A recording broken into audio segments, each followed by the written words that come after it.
Hi, this is Carolyn, and I love jelly printing and playing around with ideas. So today I'm playing with shelf paper.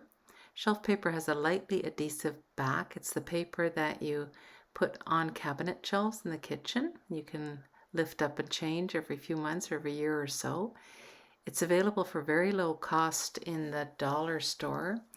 One disadvantage is that you can really only use it once for this purpose. I'm trying to make some MCM prints, figure that out. So this is my first fly. If you have tips, then please share them and show me what you do.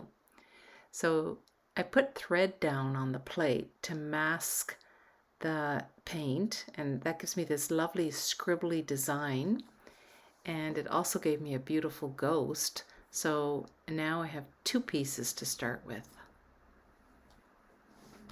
And then what I'm hoping the shelf paper will allow me to do is to cut shapes that I can place more carefully, perhaps even on the print, to mask the paint so that I can preserve what's underneath. So here's an example of some cut shapes from the shelf paper, and I'm turning it over onto that ochre plate, and the shelf paper will mask the paint from that threaded pattern.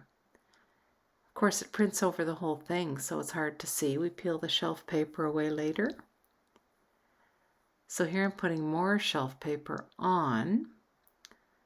In the past, I've done this with masks on the plate, but with masks on the plate, it becomes really, really difficult to preserve the shapes that you made in the previous layers unless you place the paper in exactly the same spot, which I usually don't manage.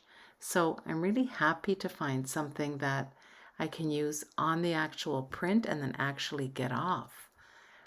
So this is a bit of a game changer for me because it means we can keep the shapes.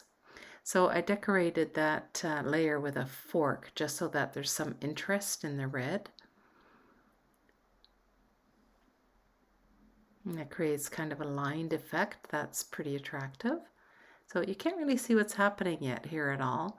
There's 3 layers on there now. And now I'm going to pull them off. So these pulled off pretty well. They weren't on very long, and the paper's small. But if it's on a little bit longer and the paper is bigger, you can do the same thing you would do for tape. Use a hairdryer to soften the adhesive and then pull the shelf paper off gently.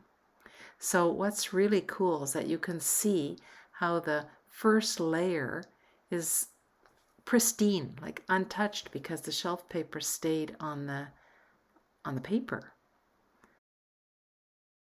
As you can see and probably know from experience, separating the backing from the paper is a bit fiddly, but there's no hurry because the layer of paint has to be dry anyway before you put it on. So here I am for the second try, putting it on the first layer, just so that you get it. I'm showing you a bit more thoroughly on the second try here. Okay, and then I'm going to paint the plate black and turn the paper onto it, and the shelf paper will mask that pretty threaded design from the black.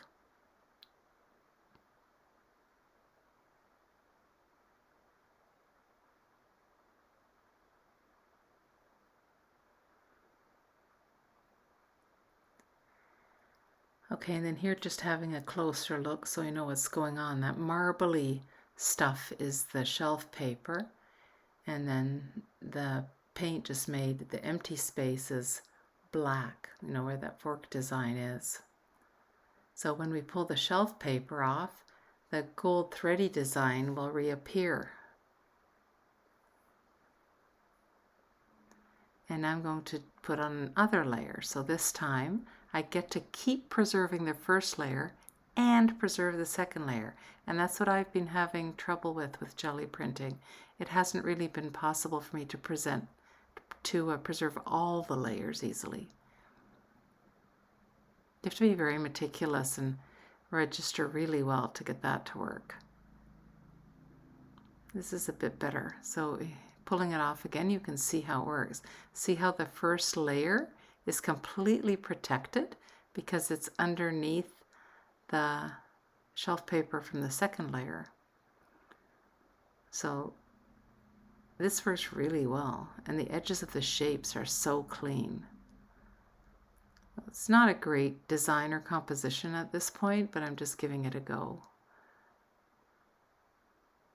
And of course you'll have a look and all the pennies will drop and you'll do some fabulous stuff.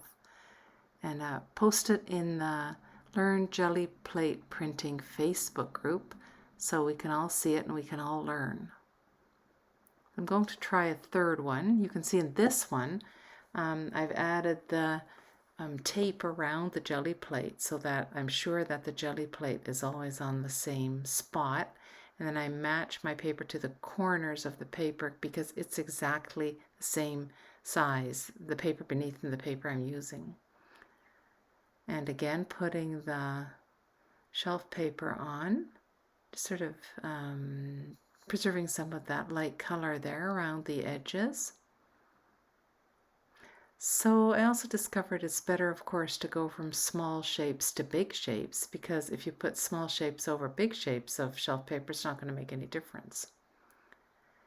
I'm mixing the paint right on my gelli plate to get fun colors with a little spatula, one of those little latex brushes.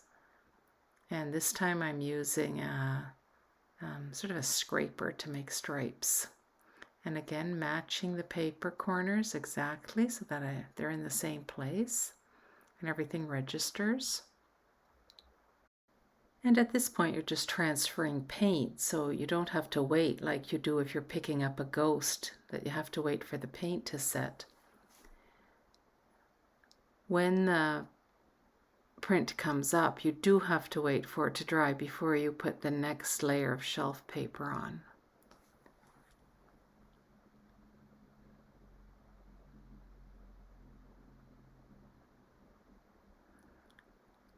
This one's already a little better than the first two, so in about 2 months I might get the hang of it.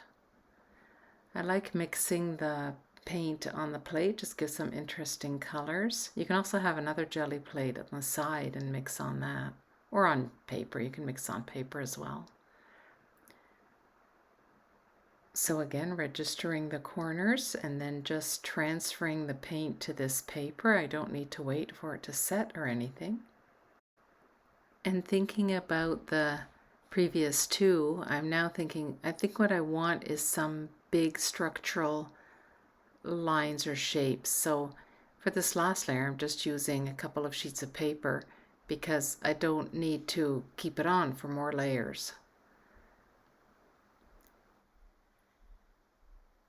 And if I don't like these, or if I, invest in making bigger prints on a bigger plate and I don't like them, I suppose there's no reason I can't go back at it after a few days or a few weeks, maybe with more shelf paper or a different strategy, like maybe putting some collage on or something like that.